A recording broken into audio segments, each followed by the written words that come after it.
Kita sambungin sama judul, langsung nyambung. Menguatkan apa tadi? Menguatkan diri di tengah ujian. Semua ujian itu sebetulnya bisa jadi jalan menuju kepastian, menuju surganya Allah itu tadi. Ya. Karena dari ujian itu hasilnya nanti terserah kita. Bisa jadi nikmat, bisa jadi musibah. Tapi nikmat sama musibahnya kita mesti sepakat dulu nih. Karena kalau nikmat dan musibahnya ini kita masih beda pemahamannya, sulit nanti bahagia. Ya. Sekarang berarti kau tanya dulu, nikmat itu apa? Apakah sekedar ya semua yang kepengen dikabul jadi nyata, pengen jodoh dapat jodoh, pengen kaya kaya, pengen punya mobil dapat mobil, apakah sesederhana itu? Kalau ternyata nikmat itu cuman itu aja, maka seharusnya yang paling bahagia dunia akhirat koruptor. Karena jabatannya tinggian mereka, duitnya banyakan mereka, bahkan bisa jadi lebih populer mereka, meskipun ya penuh dengan hujatan ya. Tapi kita tahu bukan itu, makanya definisi nikmatnya kita masih lurusin dulu, yaitu ternyata nikmat itu sesederhana, artinya adalah apapun yang membuat kita tambah dekat sama Allah. Ulangi, apapun yang membuat kita tambah dekat sama Allah.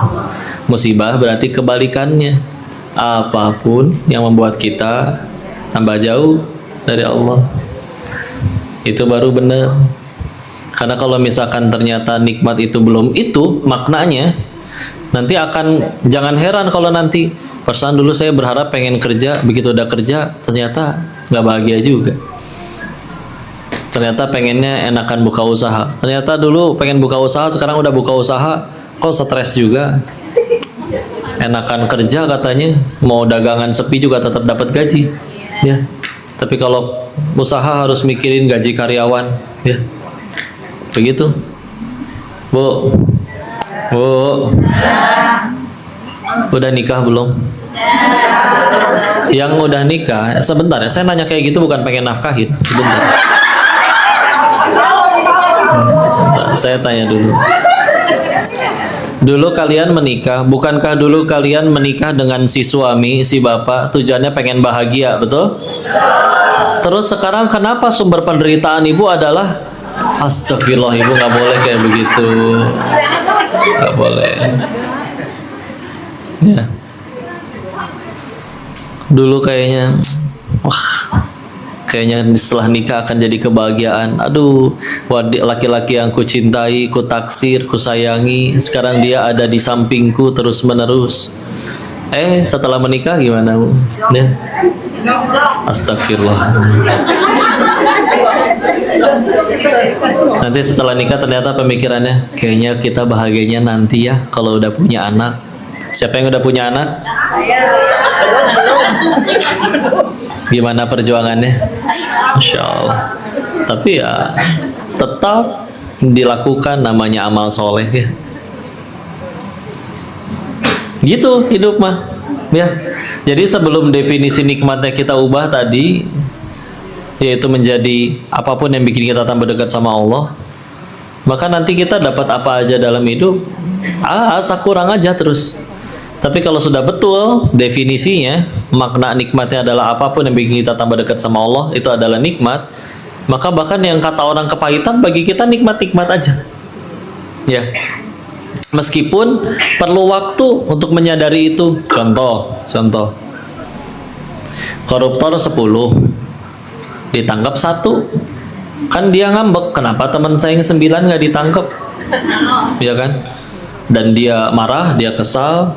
Setelah bertahun-tahun menjalani hukuman ya, setelah bertahun-tahun jalanin hukuman, lalu begitu bebas diwawancara lagi sama reporter, sama wartawan ya. Sok duduk dulu ibu ya, biar nyaman.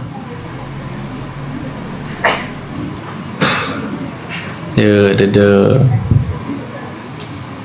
kebalik gak apa-apa dah. Sudah? Masih ada yang mau pindah tempat duduk dulu?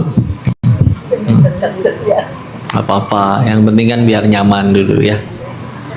Lanjut. Setelah akhirnya beres jalanin masa hukuman, diwawancara lagi sama reporter. Gimana rasanya udah jalanin masa penjara bertahun-tahun? Wajahnya udah tenang, udah teduh. Jawabnya pun sederhana, alhamdulillah. Kenapa alhamdulillah? Waktu ditangkap ngambek. Satu, gara-gara ditangkap saya jadi berhenti nyolong. Coba kalau nggak ditangkap-tangkap, mungkin sampai hari ini saya masih jadi maling.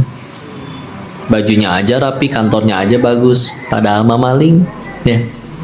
Dua, gara-gara ditangkap saya jadi kenal Allah. Dari dalam mah kegiatannya ngaji lagi. Di luar mah banyak yang ngajak macam-macam. Ya. Tiga, DP lumayan, alhamdulillah. Jadi DP penggugur dosa. Kebayang saya berbuat jahat, nyuri terus, tapi seumur hidup gak pernah dihukum. Dibayarnya nanti semua setelah mati. Ih, repot. Oh iya, tolong bilangin sama yang waktu itu laporin saya ya. Bilangin makasih gitu, udah lapor. Jadi saya ketangkap. Maaf, saya nggak bisa balas apa-apa. Mudah-mudahan saya bisa menjadi pahala jariah bagi beliau. Yang ngambek wartawannya, kenapa jadi soleha begini? Saya mau jual berita apa? Gitu katanya. Awalnya sedih, ngambek, ya. Tapi dia ternyata cuman menjalani proses dilepaskan kemelekatannya, ya. Karena di hatinya banyak melekat macam-macam, hartaku, jabatanku, aku merintis karir politikku bertahun-tahun, aku menabung sampai punya nominal segini bertahun-tahun, tanpa sadar jadi pesaing Allah di hati kita. Kalau udah ada pesaing Allah di hati, susah bahagia. Sampai kita lihat yuk, kenapa kita kalah bahagia sama anak-anak? Lebih mudah bahagia orang dewasa atau anak-anak? Anak-anak, ya. Anak-anak habis benjol sama temennya, 5 menit kemudian udah main lagi. Yang berantem emaknya biasanya, ya. Nah, kamu habis benjol sama dia, kenapa main sama dia? Sederhana, benjolnya udah nggak sakit, dia punya mainan yang saya suka, diizinin main bareng, beres. Nggak ada gengsi, bla bla bla, ya. Padahal kalau dihitung ilmunya anak-anak sama ilmunya orang dewasa, banyakan siapa? Orang dewasa. Duitnya anak-anak sama duitnya orang dewasa, banyakan siapa? Orang dewasa. Kecuali Rafatara sama Cipung ya, mereka agak beda. Ya. Uang lebih banyak, ilmu lebih banyak, tapi kenapa lebih sulit bahagia daripada anak-anak? Karena sederhana, di hati orang dewasa, di hati anak-anak itu belum ada pesaing Allah. Iya, dia juga belum ngerti fikih ibadah, tapi di hatinya belum ada yang melekat. Dia belum ngerti senangnya punya jabatan, dia belum ngerti senangnya punya uang banyak, dia belum ngerti senangnya populer. Belum ada yang nempel di hati. Ya. Kita makin gede kan banyak.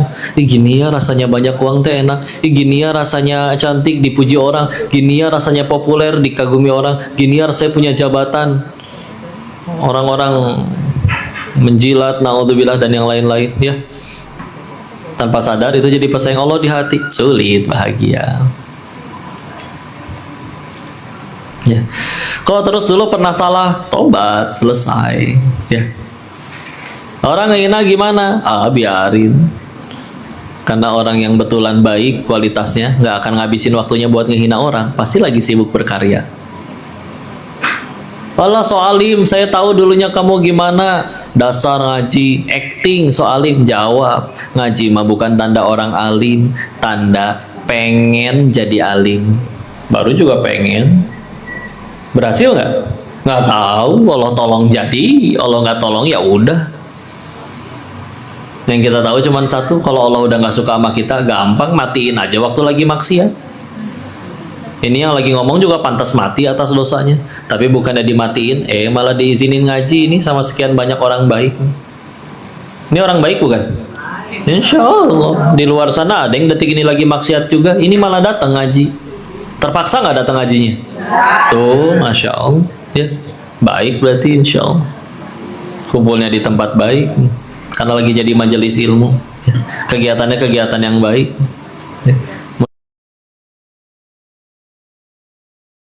Mudah-mudahan jadi wasilah kita pulang dalam keadaan baik, husnul khotimah, beres. Ya. Ringan jadinya. Tapi kalau belum Allah, oh sulit. Makanya tadi semua yang terjadi di hidup kita tuh judulnya sebetulnya masih ujian. Ulangi. Ujian. Kapan jadi nikmat? Kalau jadi jalan tambah dekat sama Allah. Contoh latihan. Tadi yang udah nikah misalkan di WA sama suaminya. Is istri. Bukan Is namanya. Namanya mah Wahyuni mungkin. Is. Dijawab. Ya so. Suami. Astagfirullah. Begini Is. Iya so. Kayaknya uang belanja harus naik Is. Berapa so? Insya Allah 100 juta.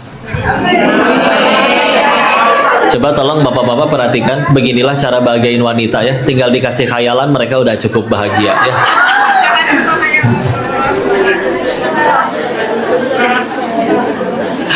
Rp100 juta per 1 dekade ya. Insya Allah per minggu. Tambah bahagia Pak. Padahal saya cuma nambahin khayalannya doang. Ya. Jadi dapat uang jajan 100 juta per minggu. Nikmat bukan? Ujian. Ih, udah dibilang tadi. Ya. Ulangi. Ibu dapat uang jajan 100 juta per minggu. Nikmat bukan? Bisa jadi nikmat? Kalau digunain untuk tambah dekat sama Allah. Bisa jadi musibah? Bisa kalau jadi sombong, dipakai buat maksiat. Banyak loh maksiat yang berbayar. Banyak maksiat yang perlu biaya. Ya, jadi kadang nggak punya duitnya kita itu bisa jadi pertolongan dari Allah. Ya Allah tahu nih orang kalau kaya teh ngaco ya, jadi we ditahan ya. Jadi gitu. Motor hilang. Ujian. Ngapain berarti kalau motor hilang? Pertama bersyukur dulu. Alhamdulillah, sayanya udah turun dari motor. Coba kalau masih di motor, mungkin ikut hilang. Nggak gitu juga sih. Ya. Nggak, bersyukur yang pertama adalah alhamdulillah bukan saya yang jadi maling. Ya. Karena dalam Islam itu yang rugi bukan yang dizolimi, tapi yang menzolimi. Ya. Alhamdulillah bukan saya yang jadi maling. Ya. Terus gimana ini motor hilang? Oh, Allah tahu lah motornya biasa dipakai kemana. Gara-gara semenjak motornya hilang, jadi ke masjid lagi. Karena yang paling dekat sama rumahnya masjid doang. Ya. Iya, penolongan. Maka apakah motor hilang bisa jadi nikmat? Bisa. Kalau semenjak motornya hilang, jadi tambah dekat sama Allah. Kalau motornya hilang bisa jadi musibah juga kok, bisa. Kalau marah sama takdir Allah. Allah tahu kita benar-benar pernah pakai motor itu untuk pacaran, untuk sesuatu yang tidak baik. Diambil sama yang punyanya betulan, ngambek. Ya udah, selamat menderita. Ya. Suami selingkuh, apa Bu? Iya. Hah? Iya. Kalau semenjak suaminya selingkuh, jadi mulai rajin tahajud, rajin ngaji, mulai syar'i, mulai belajar Quran, lama-lama lancar, terus mulai menghafal, lama-lama mengajarkan. Maka bisa jadi, oh ternyata itu jalan pertolongan dari Allah. Ya. Dan bisa jadi dia nanti akan lebih mudah pulang ke surganya Allah gara-gara bersabar ngadepin suami seperti itu. Meskipun yang suaminya udah setia, nggak usah ditanya, abang kapan selingkuh bang? Nggak usah. Kan orang beda-beda ujiannya. Ya. Kalau suatu saat kita mati, dan pasti mati ya. Dan kalau ternyata kita berhasil nyampe surga, demi Allah mungkin bukan karena ibadah kita, tapi bisa jadi mungkin karena sabarnya kalian ngadepin ujian hidup di dunia itu.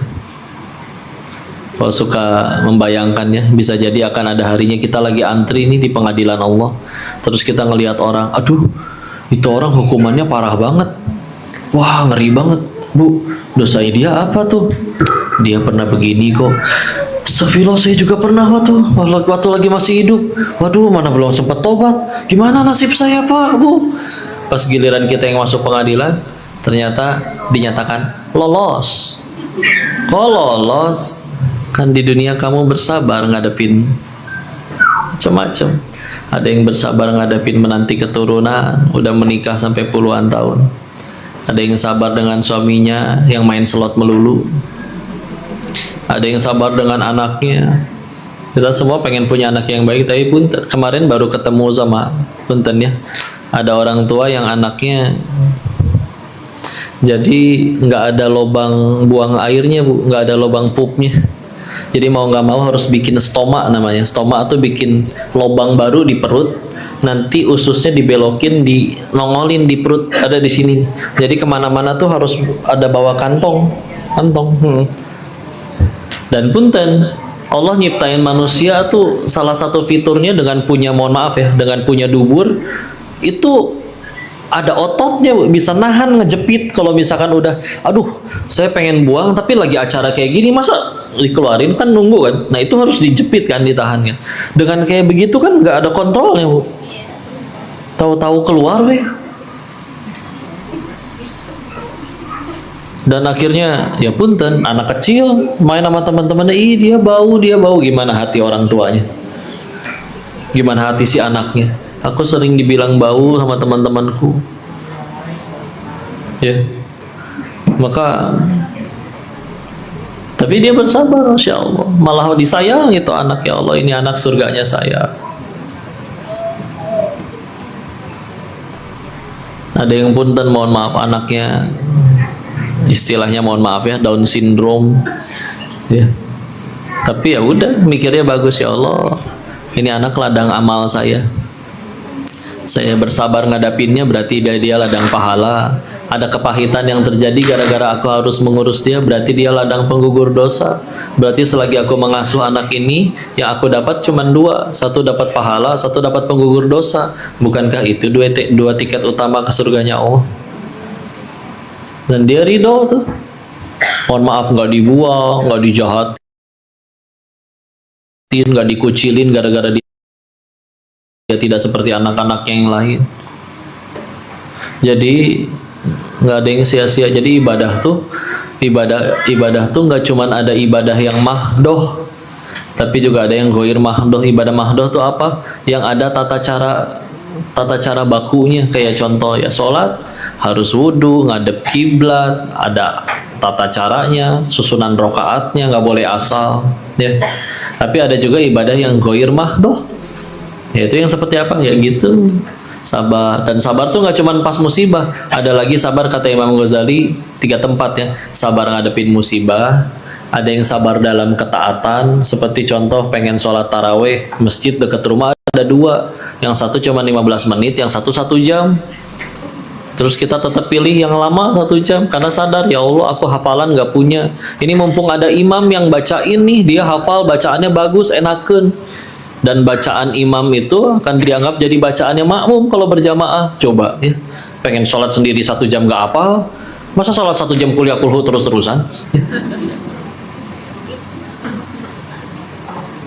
Terus dia sabar dalam ketaatan, sama itu juga ada pahala sabar. Apalagi sabar yang ketiga, sabar menolak maksiat, padahal dia bisa maksiat. Kayak Nabi Yusuf, perempuannya yang ngajak maksiat, perempuannya yang ngunciin, tapi ya, aku takut kepada Allah, ditolak, kabur ya. Ya punten ya Pak, Bu, kalau perempuannya yang mau itu beda sama kalau laki-lakinya yang mau. Pernah kejadian laki-lakinya yang mau, perempuannya ya diculik, mohon maaf ya. Terus sebelum dilecehkan, dijahatin, si perempuannya sadar nggak bisa ngelawan, maka dia bilang, saya mau ke toilet dulu, saya nggak akan ngelawan lagi. Nah gitu dong, jangan berontak. Ya udah, saya mau dandan dulu. Begitu nyampe toilet, mohon maaf, si perempuannya buang air besar, kotorannya dibalurin ke sekujur tubuh. Begitu keluar, saya sudah siap, kata laki-laki penculiknya teh. Udah gila kamu, pergi sana pulang. Nggak jadi pemerkosaan. Ya, ini ide Bu, kalau ibu diculik nanti. Ada yang mau nyulik ibu nggak tadi?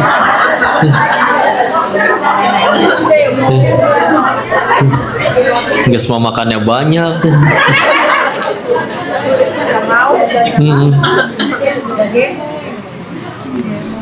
Tenaganya kuatan ibu tapi ya, dikebot. Deh. Aduh. Belum tentu kejadian laki-lakinya yang mau. Ini perempuan yang mau coba, ya. Dan itu, oh jangan dikira itu nggak ada pahalanya. Jadi misalkan ibu punya Instagram nggak? Nanti misalkan Instagramnya tiba-tiba di DM oleh Song Joong Ki misalkan. Ngajak selingkuh, kan dia udah punya istri. Teteh selingkuh ya jeng A. Ning Sunda sih Joong Ki. Maka jawab dengan tegas, halalkan atau tinggalkan A. Pertanyaannya satu, kapan ibu di DM? Karena itu menolak maksiat, padahal sanggup untuk bermaksiat. Oh jangan dikira nggak ada pahalanya. Dan pahala sabar itu tanpa batas. Quran surat 39 Az-Zumar ayat 10. Innama yuwaffas sabiruna ajrahum bighairi hisab. Hanya orang-orang bersabarlah yang ganjaran pahalanya disempurnakan tanpa batas. Ya, sholat ada pahalanya, sedekah ada pahalanya besar, standarnya 700 kali lipat ya, Al-Baqarah 261. Tapi yang tanpa batas ada satu, sabar. Makin besar ujian sabarnya, makin besar juga pahalanya. Kenapa Asiyah, istrinya Fir'aun, menjadi satu dari 4 wanita paling mulia di surganya Allah? Karena sabarnya bukan menghadapin suami sembarangan itu, Bu. Sabarnya bukan ngadepin suami yang naruh anduk sembarangan, ngambil gunting teh nggak ditaruh di laci lagi, ngambil baju teh atasnya nggak diangkat dulu jadi we pabalata kabehnya. Hadapinnya Firaun. Makanya punten kalau ada istri yang berkata, "Entar dulu kok, si Koko mah nggak tahu." Emang nggak tahu? Ya. Koko mah nggak tahu, suami saya lebih parah dari Firaun. Bohong, bohong, bohong. Kalau suami ibu lebih parah dari Firaun, nama suami ibu yang ditulis di Al-Quran. Iya kan? Nggak ada lagi yang paling parah. Senang sekali ibu. Ya. Istilah ya. Jadi Bu, jangan alergi sama ujian, jangan alergi sama masalah. Karena masalah itu justru jalan kita naik kelas, jalan kita naik tingkat. Ibu udah belajar semua materi di SMA, semua buku pelajaran sudah dibaca, pelajari. Tapi waktunya ujian, kamu ikut ujian, bisa lulus nggak? Kalau nggak bisa lulus, kalau nggak ikut ujian nggak bisa lulus, ya nggak bisa naik tingkat ke kuliah. Ya, jadi emang kudu diuji, ya. Ibu, ada misalkan anak muda mengklaim, saya orang yang larinya paling cepat di Cirebon ini, tapi ikut lomba lari nggak mau. Ya orang siapa yang percaya dia betulan larinya kenceng? Maka kita pun sama harus buktiin diri di hadapan Allah. Surat 29 Al-Ankabut ayat kedua. A'udzubillahi minasyaitonirrajim. Bismillahirrahmanirrahim. Ahasiban nasu an yutraku ayyakulu amanna wa hum la yuftanun. Jangan kalian ngaku beriman deh kalau belum diuji. Ibu sendiri kalau ada laki-laki menyatakan, aku cinta sama kamu mbak, apa buktinya? Buktikin dulu dong. Samudra ku seberangi, gunung kan ku daki. Alah, kemarin gerimis aja nggak datang. Ya kan aku bilangnya gunung dan samudra, ini mah gerimis, beda lagi. Nanti saya meriang gimana? Ya berarti bullshit. Omong kosong. Ya. Kita aja ngarepin bukti. Ya. Maka kita mengaku, ya Allah saya udah beriman. Buktinya mana? Ya. Buktinya mana? Orang beriman betulan gak mau zolim ke orang. Sekedar pakai baju Islami gampang, tapi masih jahat ke orang, dipertanyakan imannya. Iya, orang bisa salah. Nah, tapi setelah salah tobatnya atau malah sibuk nyalahin orang. Ya. Jangan alergi sama masalah. Masalah itu jalan kita naik tingkat. Contoh ya. Contoh. Kemarin pandemi masalah nggak? Masalah. Ada kawannya ayah saya, dia waktu sebelum pandemi bangkrut. Wah, semua dijual-jualin, tersisalah tinggal 100 juta. Terus besoknya lockdown, PSBB, pandemi. Waduh, sudah jatuh tertimpa tangga. Cuman dia orang pikirannya bagus nih. Dia bilang, ini fa inna ma'al usri yusra, inna ma'al usri yusra, di balik kesulitan ada kemudahan. Ini orang sulit nih pandemi ini. Maka saya tinggal sediain kemudahan bagi orang-orang. Orang-orang kayaknya bakal perlu apa? Perlu masker. Dia dorong 100 jutanya itu jadi modal untuk jualan masker. Jadi salah satu pedagang masker pertama di Kota Bogor. Maka nggak nyampe waktu 3 bulan, 100 jutanya jadi 800 juta. Ya. Silakan Ibu. Nah, awas Bu, kesandung Bu. Ya, pelan-pelan. Dah, nyaman? Sila. Izin dilanjut? Nah, ya. Coba kalau nggak pandemi, jadi dapat uangnya? Ya, belum tentu. Ya. Apalagi? Oh ini, ada orang harus kerja, nggak punya motor, di rumahnya angkot nggak lewat depan rumahnya karena tinggalnya di dalam gang. Tapi tiap hari harus berangkat kerja, masalah? Masalah nggak? Ya gimana caranya dia berangkat kerja kalau nggak punya kendaraan? Masalah? Masalah. Nggak ada angkot lewat depan rumahnya. Ih, udah dibilangin. Oke, berarti dia menaklukkan masalahnya dengan berjalan dong. Tapi ada masalah nggak? Ada. Intinya itu masalahnya. Orang harus berangkat kerja, nggak punya motor, nggak ada angkot. Ya udah saya ganti kondisinya, nggak ada angkot Bu. Ya. Masalah? Masalah. Di tempat lain ada orang punya motor tapi nganggur. Masalah?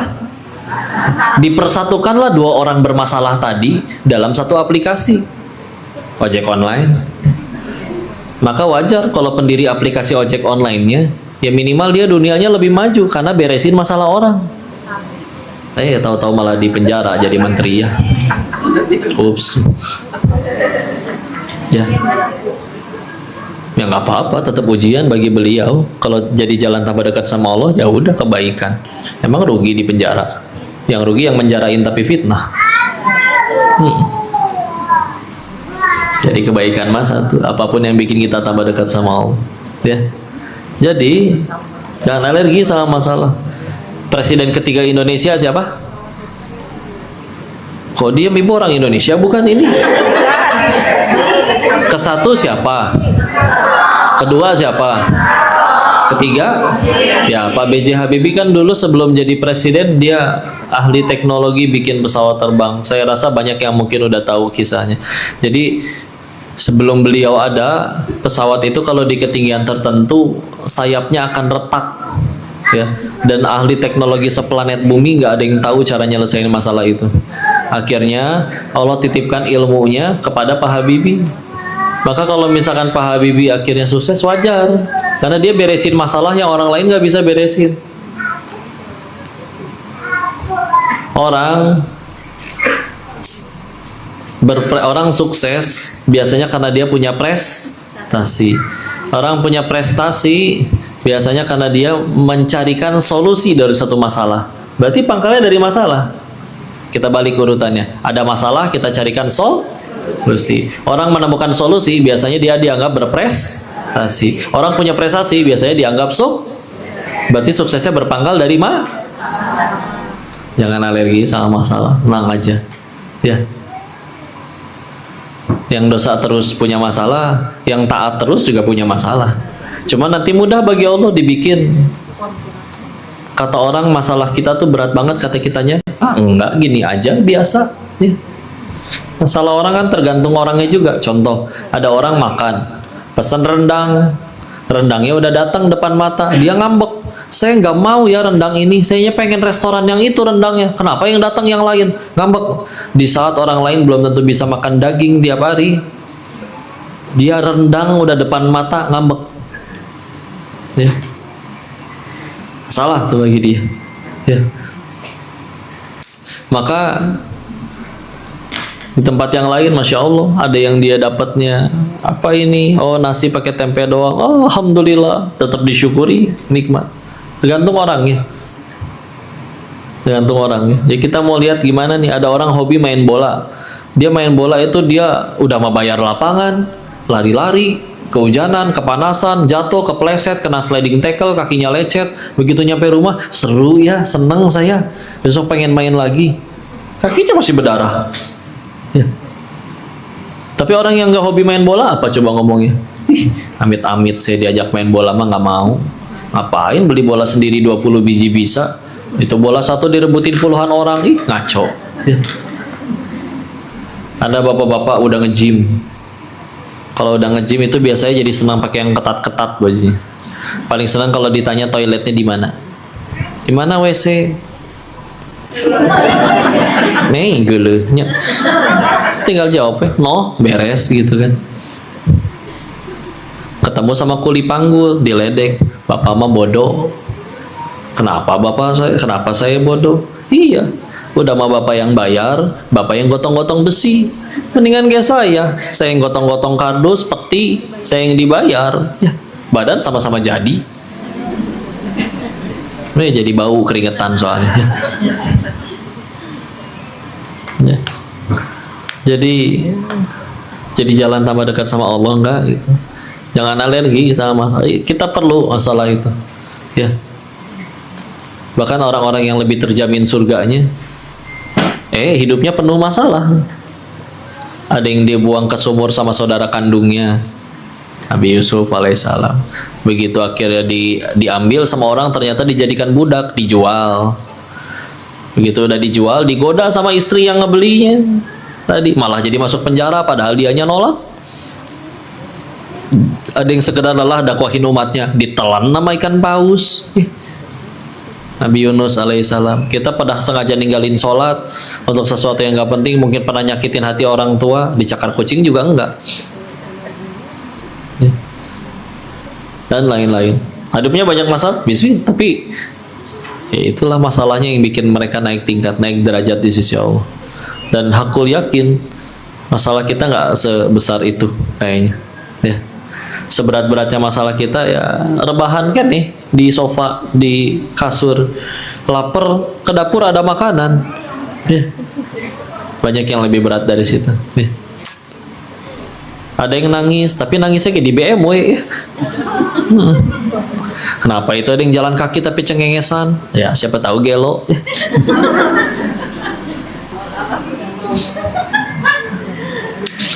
Jadi gitu ya. Kebaikan tuh satu, apapun tadi sama kayak nikmat yang bikin kita jadi tambah dekat sama Allah. Ya. Jadi masih pengen ngambek terus kan nih ngadepin ujian? Ngambek tetap diuji, nggak ngambek juga tetap ada ujian. Tapi tenang aja ya. Kata orang berat masalahnya, kata kitanya enggak. Itu dia tadi yang menolak makan rendang, pada rendangnya udah depan mata, ya udah dia pengen mempersulit diri sendiri mah ya udah. Tapi kalau pengen dinikmati, oh ya Allah, jarak saya ke piring 1 meter, jarak sapi itunya dari kandangnya nyampe ke piring berapa kilo itu. Apalagi kalau makannya seafood, ya. Jarak kita ke piring ya 1 tangan nyampe. Jarak itu udang, ikan, padahal bisa jadi dia lagi nuju tempat pernikahannya itu ikan deh. Hemat ditewak, tangkep deh. Mati, jadi harus jadi rezeki kita. Ya. Bismillah. Gak ada yang sia-sia. Udah siap diuji?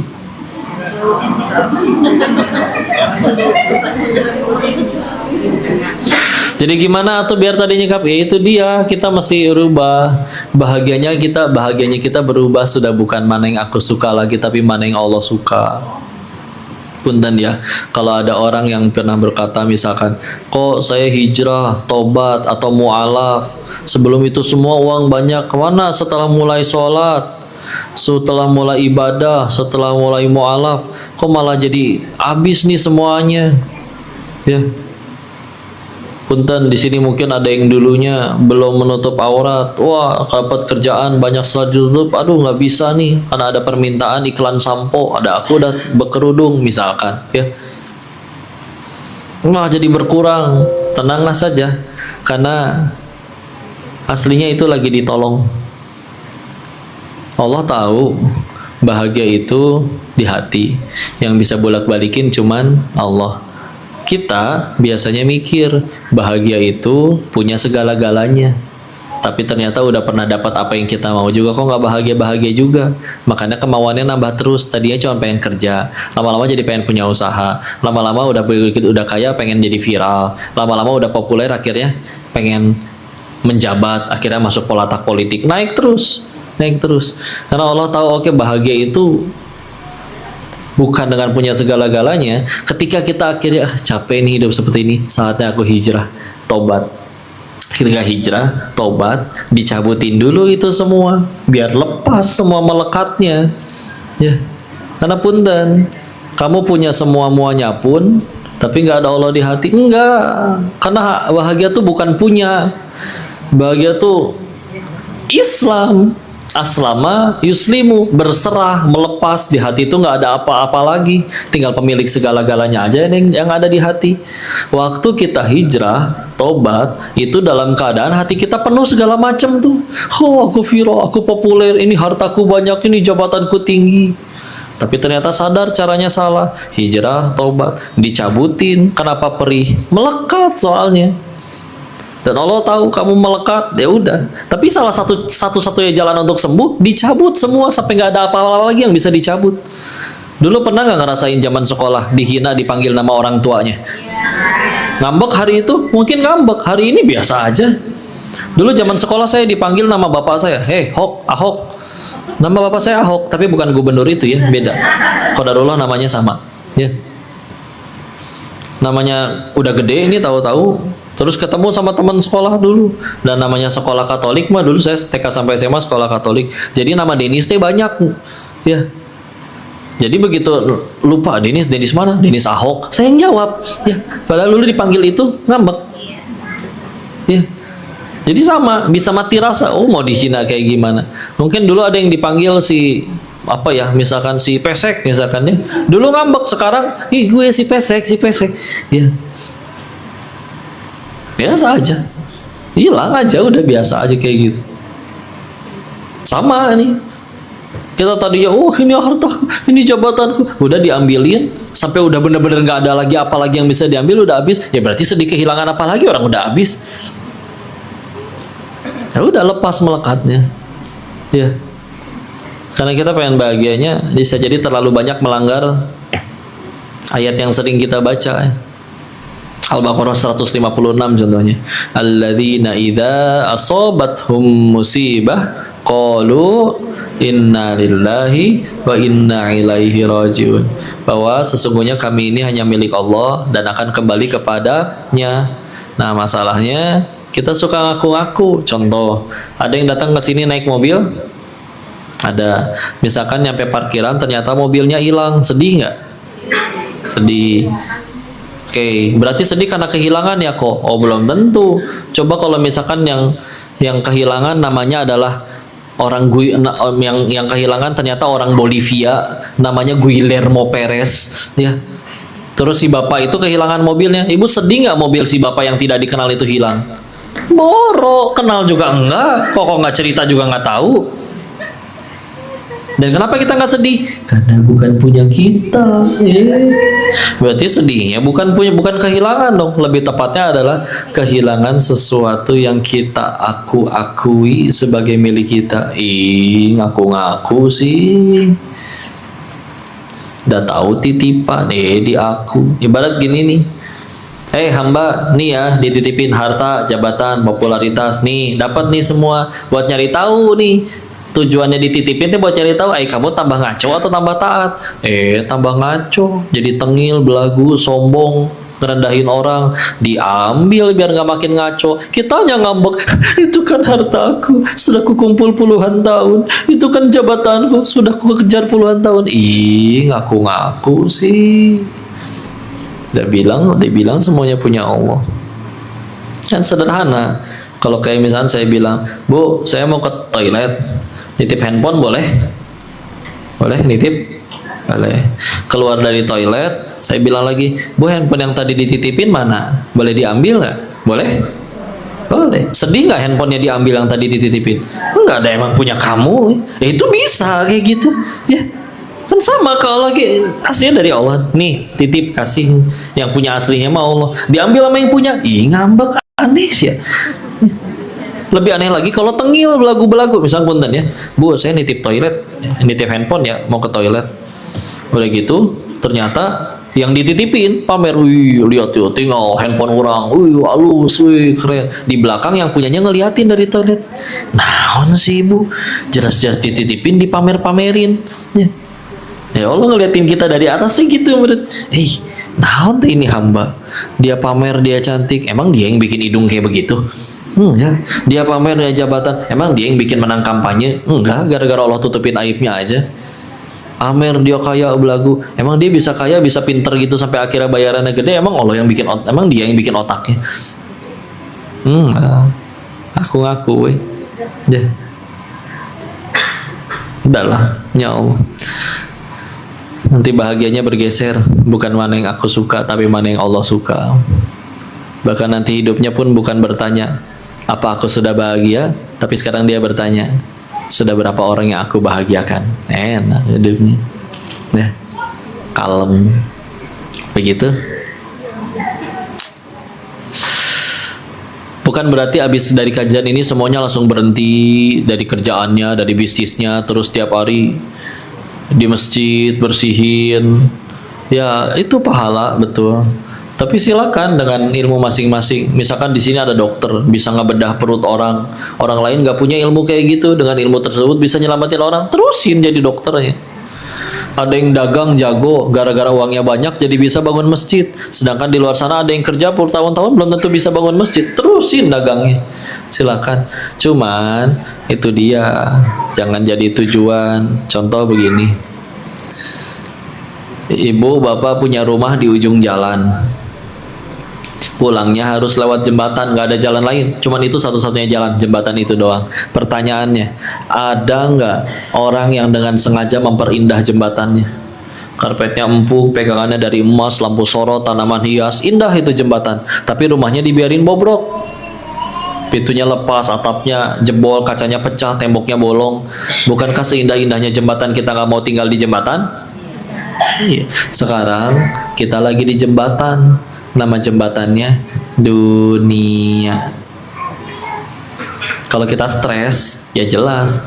Karena bisa jadi kita terlalu sibuk bagusin jembatannya, lupa bagusin rumah tempat tinggal. Iya, stres ngebangun sesuatu yang pasti akan kita tinggalkan. Ya. Tapi sebagaimana kita pulang ke rumah itu harus lewat jembatan, sama kita mau pulang ke surganya Allah juga harus ada jembatannya. Apa jembatannya? Oh, dia dapat jembatannya hartanya dia pakai buat tambah dekat sama Allah. Oh, dia jembatannya ilmunya dia pakai buat ngajarin orang ngaji. Itu jembatannya. Ya. Yang repot, yang sedih, yang menjadikan jembatannya malah jadi tujuannya. Padahal ibu dititipin harta, bukan itu goalnya. Tapi dititipin hartanya itu, goalnya adalah dengan hartanya kamu tambah baik. Dengan ilmunya tambah baik. Ya, kitanya jadiin tujuan. Selamat menderita. Ya. Gitu. Udah bahagia sekarang? Ya sudah, kita tutup kajiannya. Subhanakallahumma. Nanti ada tanya jawab nggak? Mau tanya jawab atau foto-foto? Serakah si ibu teh. Ya. Kita sisain waktu ngobrol-ngobrol ya, nanya jawab sampai waktunya habis. Nanti mudah-mudahan waktunya cukup untuk menjawab semua pertanyaan. Atau kalau pengen cepet jawabnya, saya tinggal jawab nggak tahu sih, beres kan, langsung ganti pertanyaan ya. Saya kembalikan lagi dulu kepada Ustazah MC kita, silakan. Terima kasih Ustazah Kodedis. Ini Ustazah cewek dong. Mungkin dari yang tadi sudah dibahas dengan Kodedis, apakah dari Bunda ada pertanyaan? Ada yang mau mengajukan pertanyaan? Pirtinyi ini. Silahkan. Kok pada diam ini ibu. Berarti udah beres masalahnya. Oh, kok ini ada yang tanya nih. Silakan berdiri. Ya. Ini apa, Bu? Assalamualaikum warahmatullahi wabarakatuh. Waalaikumsalam. Dari DWP TKUMPP. Oh iya. Saya mempertanyakan yang saya alami sendiri ya Pak. Itu dalam kehidupan itu banyak ujian juga. Oh gitu. Dari suami, dari anak. Kadang kita tuh nggak kuat Pak. Gimana cara menghadapinya gitu tuh. Oke, Kadang siap. dia putus asa. Waduh, gimana ini gitu tuh. Nah, gimana solusinya gitu tuh Pak? Baik, bismillah. Terima kasih. Baik, tadi pertanyaannya gimana caranya jalanin ujian kehidupan. Kadang beliau nggak kuat, kadang pengen putus asa, tapi tidak kuat ya ini nyampe sini masih bisa senyum, ketawa, ya, Masya Allah. Gini, kuat nggak kuat, ada dua versi ya. Masalahnya yang paling penting versinya Allah. Kata kita nggak kuat, kalau kata Allahnya kuat, nih nyampe sini juga. Saya rasa kalau nggak kuat mah, ya ada yang punten ya.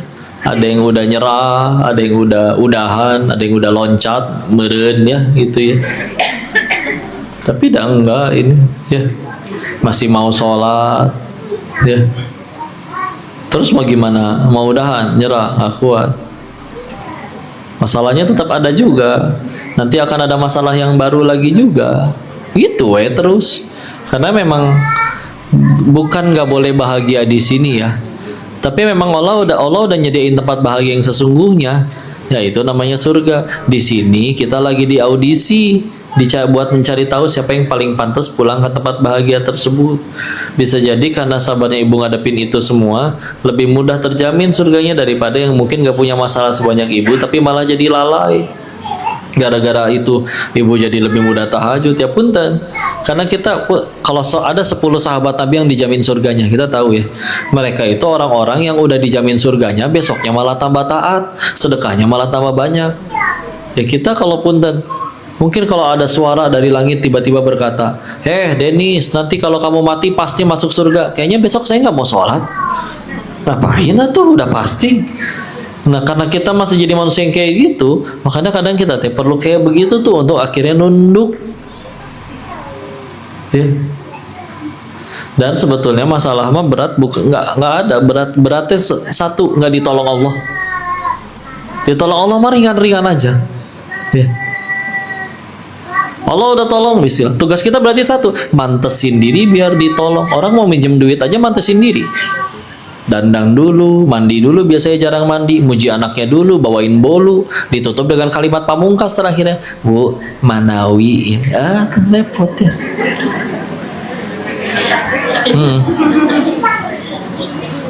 Kalau Allah sama, Bu, saya nggak tahu apa ujian ibu, dan mungkin kalau misalkan kita yang ngalamin ujian beliau, bisa jadi kitanya yang nggak kuat. Tapi ketika beliau sanggup, ya berarti beliau lebih besar pahalanya daripada kita, bisa jadi lebih terjamin surganya. Ya, ya seharusnya kita yang minta tolong ke beliau. Nanti kalau kita semua nggak nyampe surga, minta tolong dicariin beliau. Kita pernah satu majelis, ya. Mesti bisa mikir gitu, ya. Dan nanya misalnya kok gimana kok kalau saya nggak kuat, apa solusinya? Sama, yang ditanya juga punya masalah dan nggak bisa ngasih solusi. Yang punya solusi satu, Allah. Ya kitanya ke Allah aja terus. Istilah. Gimana? Mulai aja. Sholatnya misalkan, tadinya saya udah sholat kok, berarti mulai tepat waktu. Saya udah tepat waktu kok. Mulai duha dia. Duha udah nggak pernah bolong kok 6 bulan terakhir. Mulai tahajud ya. Sholat mah udah kok, sehari minimal dapat 40 rakaat. Mulai puasa. Saya puasa kok sebulan 3 kali ayamul bid. Mulai nambah jadi Senin Kemis. Udah kok, saya udah Senin Kemis. Udah mulai nambah jadi puasa Nabi Daud. Saya udah puasa Nabi Daud juga. Mulai baca Quran. Baca saya sehari 1 lembar. Mulai nambah jadi 1 juz. Udah baca 1 juz. Mulai nambah jadi 2 juz. Gitu nggak ada habisnya. Tahu-tahu pulang di hadapan Allah, kenapa ini orang pahalanya banyak begini? Ya gara-gara tadi masalahnya. Ya mungkin kalau nggak ada masalah gitu, enjoy bari nonton. Udah azan, ntar lagi nanggung 2 episode lagi. Coba lagi ada masalah. Ya. Boro-boro pengen nonton. Makan aja jadi pahit lagi ada masalah mah. Mau udah pengen nangis we sambil sujud udah hasil. Teorinya mah begitu. Kita nggak tahu masalah. Saya nggak tahu semua masalah yang kalian alami. Tapi ya kadang masalah itu nggak usah diapa-apain. Kadang masalah itu kita tinggal ganti sudut pandang. Jadi sudut pandang yang ngejar ridhonya Allah. Karena kalau misalkan bahagianya masih tadi yang di awal, masih sekedar semua keinginanku jadi nyata, baru aku bahagia. Nggak bisa hidup kayak begitu. Gimana caranya seumur hidup semua yang kita pengen jadi nyata? Dan bayangin kalau seumur hidup semua kepengen kita jadi mata, semuanya jadi nyata, bakal jadi manusia seburuk apa kita? Pasti tengil, pasti sombong. Semua yang kita pengen langsung jadi nyata kok. Pasti nggak mau sujud, pasti nggak ngerti tawadu, pasti nggak ngerti rasanya sabar. Karena semua yang dipengen jadi nyata. Apakah Nabi akhlaknya mulia gara-gara ikut seminar Mario Teguh? Enggak. Bonyok beliau dengan masalah. Pengen nyelamatin rakyat Taif, malah dicaci maki, dilemparin batu, dilemparin kotoran. Dan segala macam ujian lainnya. Lahir, ayahnya sudah tidak ada, ibunya tidak lama meninggal, yatim piatu, dimusuhin oleh kaumnya sendiri, dan segala macam ujian lainnya. Kita kadang bisa jadi sekarang kita hidup sebagai orang yang punten ya, bisa stres, kesel gara-gara tidur nggak pakai AC. Apa kabar Nabi zaman dulu? Tahu sendiri kan Arab cuacanya kayak gimana, hidup di sana. Nggak di zaman sekarang, zaman dulu yang nggak ada AC. Ajib eta, masya Allah. Ya, sai sekarang coba ketutup, ada atap, ada AC-nya. Zaman dulu sai coba beneran lari dari bukit ke bukit. Ya. Tapi tetap ya ada orang yang bela-belain berangkat pakai kapal laut ke sana dulu, belum ada pesawat. Berangkat 6 bulan baru pulang, itu pun belum tentu nyampe karena bisa jadi meninggal di jalan saking beratnya perjalanan. Rela tapi keluar duit, apalagi kalau bukan karena untuk Allah. Ngapain sih ibu nunaiin ibadah haji itu di sana ngapain sih? Udah mau keluar duit banyak, di sananya disuruh panas-panasan. Tapi ya itulah, kalau udah tujuannya Allah, apapun aku lakukan selagi memang Engkau yang suruh ya Allah. Tuh hamba. Ya. Dan semakin nurut sama Allah, nggak mungkin nggak Allah bahagiakan. Nggak apa-apa, bismillah. Sekali lagi bisa jadi gara-gara ujiannya ibu, ya lebih mudah nyampe surganya Allah. Begitu. Semangat ya Bu ya. Jangan menyerah, jangan putus asa, istilah kembalikan aja ke Allah ya. Allahu a'lam bishawab. Lanjut. Alhamdulillah sudah terjawab Ibu. Aman? Iya. Selanjutnya ada yang mau bertanya lagi? Wah, di ujung sana.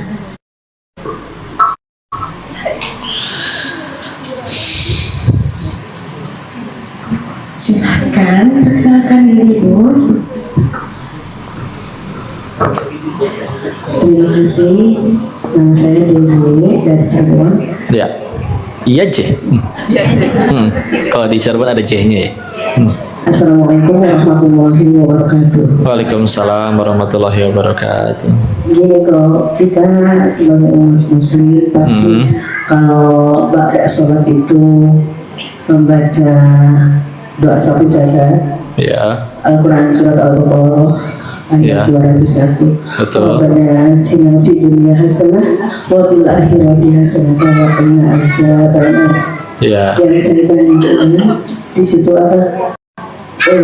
Harapkan kebaikan di dunia dan di akhirat, Ya. atau kebahagiaan dunia dan akhirat. Kadar untuk kebahagiaan setiap orang itu kan berbeda kok. Nah, kebahagiaan di dunia itu yang seperti apa? Terima kasih. Assalamualaikum warahmatullahi wabarakatuh. Waalaikumsalam warahmatullahi wabarakatuh. Maka kita lihat aja manusia yang paling bahagia dan manusia yang paling terjamin surganya, paling mulia akhlaknya, paling sukses, paling mulia, contoh Rasul Sallallahu Alaihi Wasallam dan para pengikutnya. Maka kita lihat bagaimana beliau melihat dunia. Beberapa yang sudah keluar dari lisan beliau, secontoh disebutkan bahwa ya dunia ini cuma seperti penjara bagi orang yang beriman. Ya, kita pengen ini nggak boleh, pengen itu nggak boleh, nurut lagi. Ya, makanya suksesnya nantinya satu ketika Tuhannya ridho. Karena itu dia, Nabi ngejar apa sih? Beliau ditawarin loh oleh orang kafir Quraisy, mau perempuan kami carikan yang paling cantik, mau harta kami berikan yang terbaik, mau posisi, jabatan, kekuasaan kami jadikan engkau yang paling tinggi derajat di antara kami. Tapi kan sekedar ganti-gantian, hari ini kamu nyembah Tuhanmu, hari ini kamu nyembah Tuhan kami, ganti-gantian. Enggak, akidah nggak nggak bisa ada Tuhan selain Allah. Bela-belain itu doang, ditolak itu semuanya. Ya. Ya, bahagia adanya pada apa yang Allah suka, pada keridhaan Tuhannya. Karena kalau kita pengen tuker, ya udah deh, ibu dapat duit 180 T, punya jabatan, punya popularitas, punya semuanya. Yang nggak ada cuma satu, Tuhanmu benci sama kamu, nggak ada tempat untukmu nanti di surganya Allah. Mau? Pasti nggak mau. Karena kita karena mati pasti, dan setelah mati emang laku itu semua duit dan jabatan kita? Enggak. Ya, maka pasti lebih memilih Allah kalau udah pakai nurani. Ya. Hanya bahagia itu tadi satu, ada pada ridha Tuhannya. Apapun yang bikin kita tambah dekat sama Allah. Selagi bahagia bagi kita belum itu, sulit bahagia nanti. Ya. Sukses mas satu lah, udah husnul khotimah nyampe surga, udah. Dan semuanya bisa berpeluang dapetin itu, meskipun dia tidak kaya, masih bisa nggak husnul khotimah kalau tidak kaya? Bisa. Nggak punya jabatan masih bisa nggak husnul khotimah? Bisa, ya. Bisa. Bayangin kalau misalkan syarat masuk ke surga harus yang paling kaya, berarti kayaknya surga isinya koruptor semua. Karena kan kekayaan mereka. Nggak akan ada tuh guru ngaji yang di desa yang gajinya sebulan di bawah 1 juta. Kalau syarat ke surga harus duit, tapi bukan itu. Ada yang nyampe surga gara-gara duitnya banyak, tapi dia akhirnya sedekah, ada. Tapi bukan itu. Tapi adalah orang-orang yang tadi menggunakan apapun yang terjadi dalam hidupnya jadi jalan tambah dekat sama Allah. Jadi harus ke Allah dulu, baru bahagia dunia. Ya, kalau dunianya udah ke Allah, ya ibarat dekat sama yang punya toko roti aja kenyang makan roti, apalagi dekat sama yang punya dunia. Ya. Ini coba kalian misalkan dekat sama Igun, pasti ganti baju tiap hari bagus-bagus. Iya. Apalagi dekat sama yang punya dunia. Saya datang berangkat nggak pakai baju ini, tahu-tahu di bere, nih kok pakai. Ya, orang lain mau kudu beli, kasih. Saya nggak tahu dikasih nggak. Udah kepedean aja. Ya. Pokoknya habis ini ada tagihan. Ya. Ya. Iya. Segitu cuman dekat sama ya hamba manusia, apalagi dekat sama pencipta manusianya, gitu. Bahagianya di Allah, ya. Allahu a'lam bishawab. Lanjut. Ada lagi bunda? Tengah-tengah. Makan gitu bunda sebenarnya. Assalamualaikum warahmatullahi wabarakatuh. Waalaikumsalam warahmatullahi wabarakatuh. Nama saya Ini lagi di Cirebon. dari Cirebon. Ya, silakan Bu. Izin mau nanya gini, seperti tadi disampaikan, alhamdulillah menjadi pencerahan bagi kami dan insya Allah kami semua ingin menjadi istri solehah. Amin. Amin. Bagi suaminya. Ya, bagi suaminya. Iya Bapak harus. Iya. Nah kaitannya dengan itu kok, saya aja contohnya. Saya itu kalau mau beli sesuatu, misalnya sekarang nih, saya beli hijab. Apakah itu harus izin ke suami kok? Oh gitu. Karena ya banyak lah, mungkin saya sih kalau kira-kira ini nggak suka izin ya, kalau saya suka beli gitu. Oh gitu. Itu satu. Terus yang kedua kok gini, karena ada apa ya namanya, pandangan bahwa uang suami adalah uang istri. Oh gitu. Uang istri adalah uang istri dong. Oh gitu. Iya. Ya, jadi kalau seandainya misalnya sewaktu-waktu nih kita sebagai istri minta ke suami Suami sendiri. sendiri. Iya. suami sendiri tuh. Pak minta uang. Iya. Kemudian ya suami kita pasti ambil aja tuh di situ mah. Nah, apakah izin suami suruh ngambil itu berlaku sampai maksudnya apa saja gitu? Jadi nggak mesti kita tuh izin lagi ngambil uang itu kok. Seperti itu kita penjelasan ini ibu semua kalau semua kayaknya sama nih. Mewakilkan ibu semua itu kok. Jadi mudah-mudahan nanti kalau ada pencerahan hari ini bisa memperbaiki kita semua. Terima kasih kok. Assalamualaikum warahmatullahi wabarakatuh. Assalamualaikum. Nah, TTMC teleponin suaminya sudah biar beliau yang jawab. Kalau yang Koko tahu ya, istri itu punya hak atas suaminya, termasuk salah satunya adalah nafkah itu tadi, ya. Dan kalau pribadi, kalau sudah diberikan kepada istri, ya hak dia untuk digunakan untuk apa. Bahkan kalau Koko pribadi, kalau misalnya ternyata istri pakai untuk kayak misalkan sekolah anak atau untuk beli kebutuhan di rumah, beli beras, beli apa, itu suka saya ganti lagi. Karena yang saya yakini, ya, yang saya ambil ya, ini saya ngasih teh udah untuk kamu pengennya apa, masalah rumah, masalah apa segala macem, saya aja yang tanggung ya. Kalau misalkan pengen ternyata setelah dikasih nanti istri yang ini bayar, emang untuk kerjasamanya seperti itu ya nggak apa-apa sih sebetulnya ya. Nah saya kayak gituin istri jadi kalau beli sesuatu juga izin juga, pengen beli ini padahal ya mangga silakan ya. Kalau saya udah kasih ke kamu kok gitu ya. Jadi ya mangga kalau mau dipakai karena udah kuberikan, sudah jadi nafkah, itu halal bagi kamu secara hukum. Silakan. Yang penting ya jangan beli yang tentu dilarang syariat ya. Itu mah udah tentu semuanya udah tahu. Nggak boleh beli yang Allah nggak suka. Ya. Dan satu terpenuhi gitu semua ya. Karena kalau emang perjanjiannya aku yang nyari, kamu yang aturin ya untuk rumah karena kamu yang tahu biaya token berapa, SPP berapa ini segala. Dan terus akhirnya setelah akhirnya dikasih terus dipakai dulu buat yang lain padahal bukan kebutuhan. Pas kebutuhan jadi kurang, nah itu kan memang jadi masalah. Tapi kalau ternyata suami udah penuhin atau udah ditransfer ke istri juga udah penuhin dan memang ini ada sisa yang memang suaminya ridho untuk kasih ke istrinya untuk dipakai, itu nggak izin lagi ya nggak apa-apa kalau kayak begitu ya.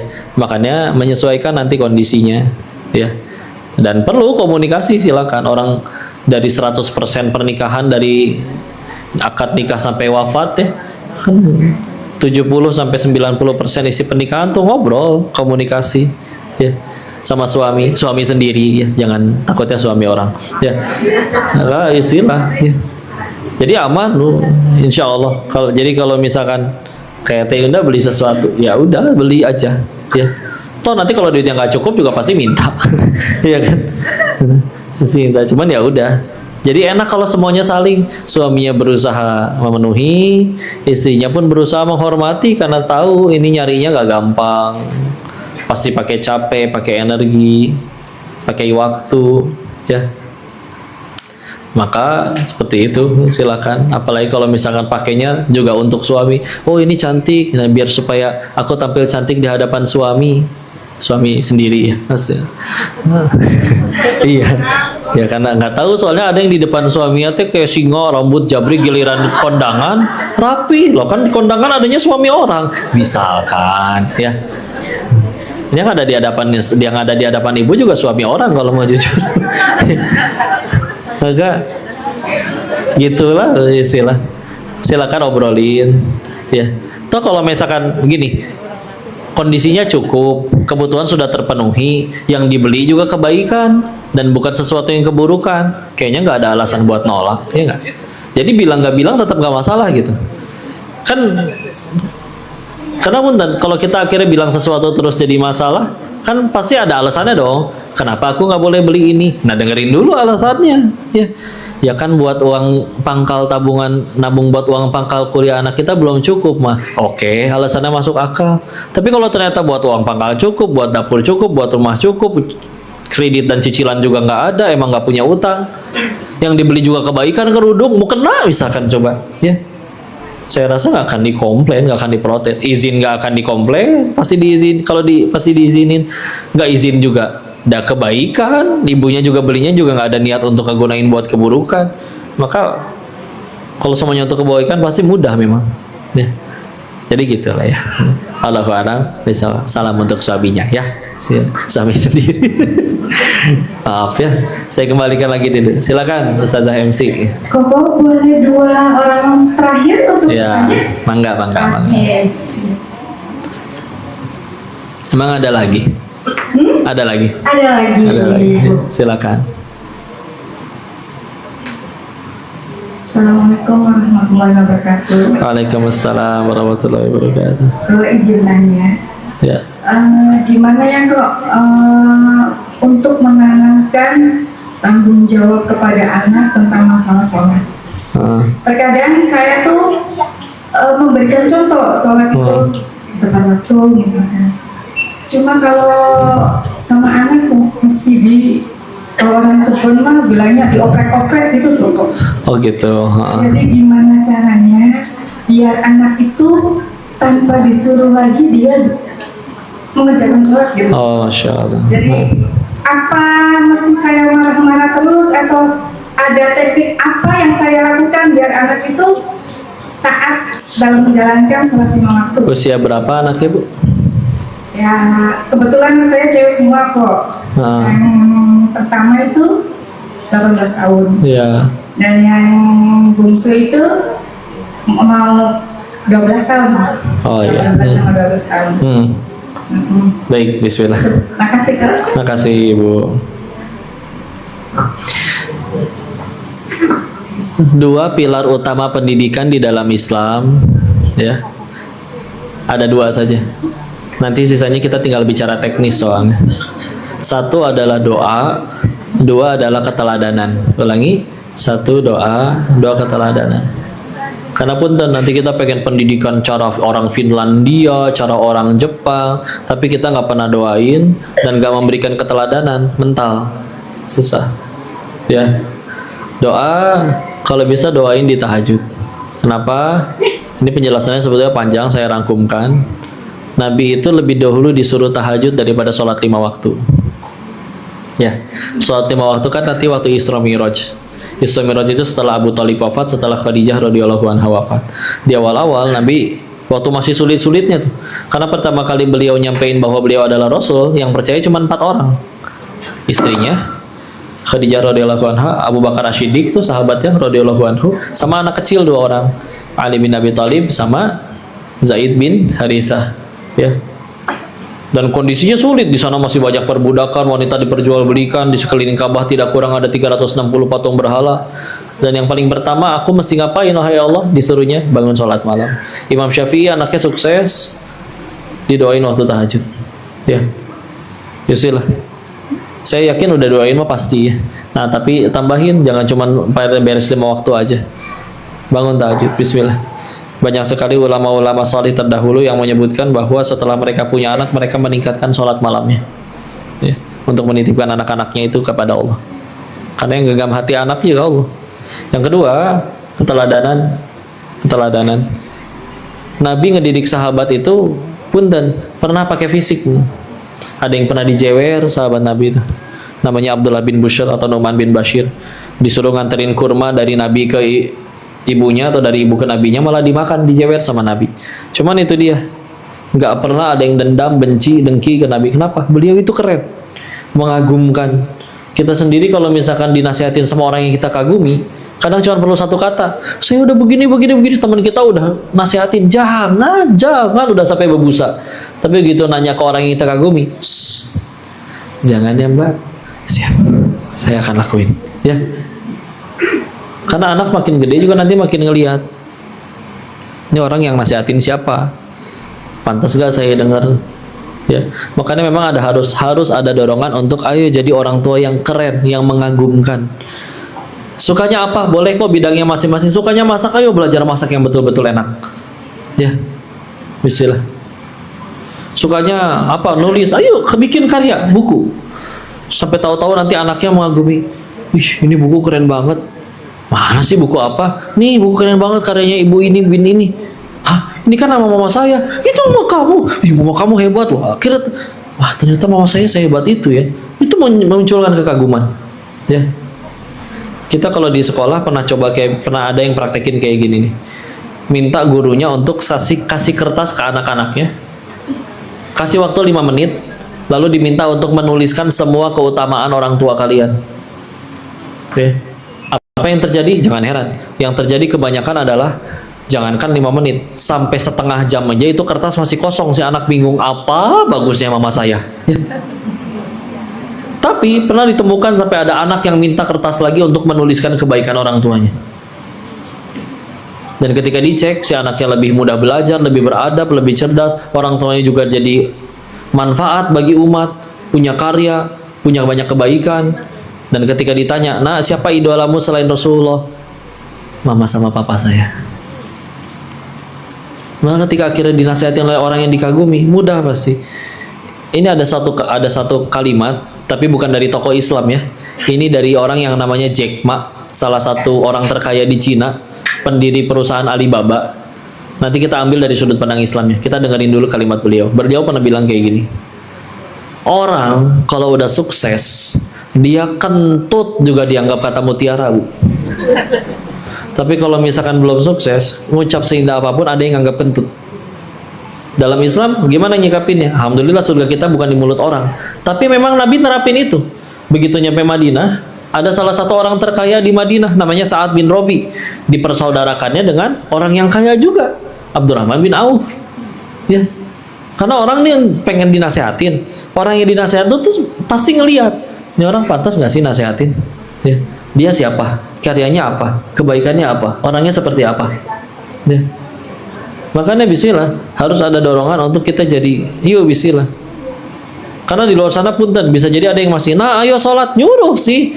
Tapi begitu dibilang, mama juga belum sholat, nanggung tahu, nah 2 episode lagi, misalkan. Ya. Saya yakin di sini nggak ada yang begitu, tapi bismillah, itu di luar ada yang seperti itu. Maka dorongan utamanya bismillah. Kok saya udah doain di tahajud, udah juga berusaha jadi teladan yang baik, dan memang ternyata memang ujiannya memang ada yang dari anak, maka bismillah. Kan seperti yang kita tahu, semua hal itu ladang amal soleh bagi kita. Ya, kita ngingetin anak sholat, si anak baru mau sholatnya nanti 30 tahun kemudian, berarti setiap hari dapat pahala. Kan nggak mungkin kita ngingetin sholat 30 tahun, baru dapat pahalanya, dan baru cair pahalanya, nunggu si orang itu sholat 30 tahun kemudian, berarti nggak mungkin. Kita ngingetin sholat, nah sholat, anaknya sholat nggak sholat. Kalau dia sholat Allah yang ubah, bukan kita yang ngasih hidayah. Kita nggak pernah disuruh ngubah hati orang, kita nggak punya kemampuan buat ngubah hati orang. Tapi kalau ternyata dia tidak mau sholat pun, selagi niat kita benar, lillahi ta'ala, tetap jadi pahala. Nggak ada ruginya berarti. Kita ngingetin orang kebaikan, orang yang mau terima atau nggak terima. Maka bismillah, doa dan keteladannya lakuin dulu. Sisanya mah nanti bicara teknis. Kayak contoh, nanti kata Sayyidina Ali bin Abi Thalib bahwa usia anak dibagi 3. 1 dari usia 0 sampai usia tamyiz.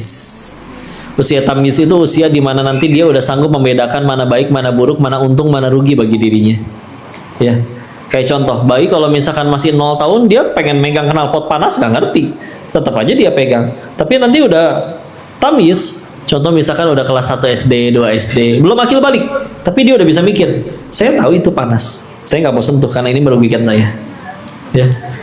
Nah, dari usia 0 sampai tamyiz itu belajarnya meniru.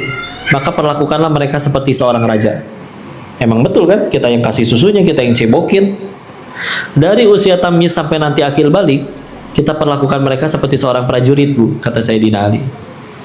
Ada kebaikan kita kasih reward, ada keburukan kita kasih.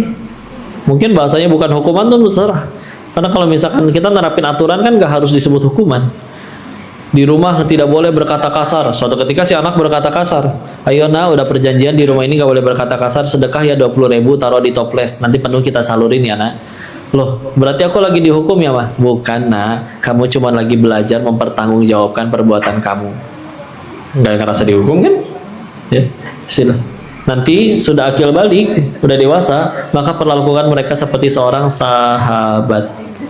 Makanya waktu Nabi Ibrahim alaihissalam pengen dapat perintah untuk menyembelih putranya, kan nanya dulu, hai putraku, aku dapat perintah seperti ini. Nanya kan, padahal kan bisa aja, nak tiduran, bapak dapat wahyu nih, suruh motong, ayo tiduran, saya nabi kok, nggak mungkin salah. Bisa kalau mau kayak begitu. Kalau nanti anaknya beda gimana? Kita boleh jawab.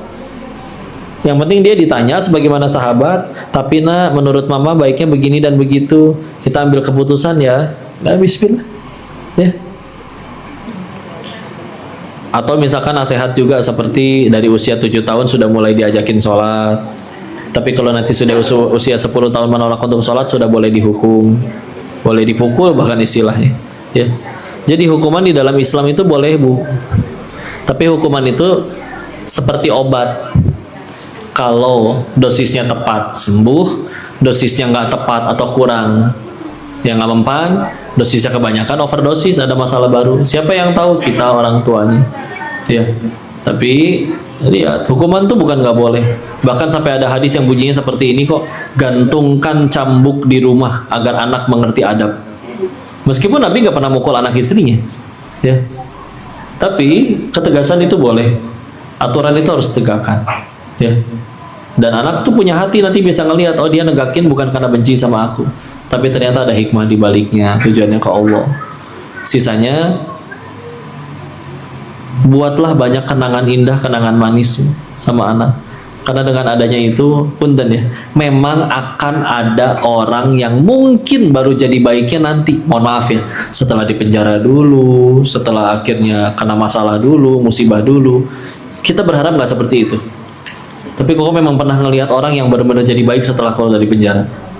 Kita nggak berharap seperti itu. Tapi ketika akhirnya anak ini punya kenangan indah, manis, suatu saat dia ngaco pun, ya, dan kena batu dari kengacuannya, contoh bangkrut gara-gara main slot, ya dipukulin orang gara-gara mencuri, misalkan, dia akan ada tuh kenangan itu. Betapa indahnya kalau hidup seperti dulu, cuman tiap habis maghrib ngaji sama mama, akhir pekan tuh jalan-jalan sama ayah digandeng tangannya, meskipun cuma lihat kambing tetangga gitu ya, tapi bismillah